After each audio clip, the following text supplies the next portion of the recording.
ওই সাক্ষাৎ দর্শনের বাসনা করে।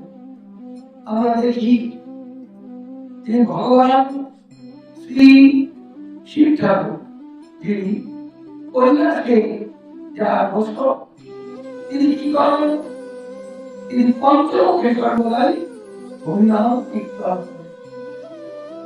করেন। তিনি চতুর্থ পদে সর্বদাই ভগবানের গুণগান করেন। এমনি করে সর্বাধিক দেবতাগণ এমনকি ভক্ত নারদ সর্বদাই হরিনাম কীর্তনে লিপ্ত আছেন।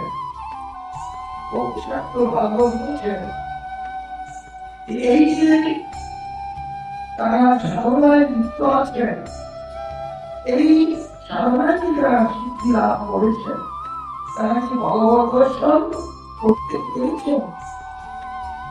পারেনি।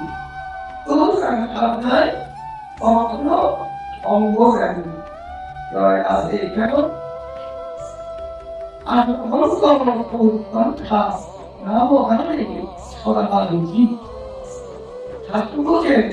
যদি ভগবানের দর্শন কারো বাসনা থাকে, তাহলে কি করতে হবে? অন্তরে ভগবান করে বাসনা দিয়ে অনাদি করে যেতে হবে। শুধু তাই নয়, ওই করতে ভগবানের প্রতি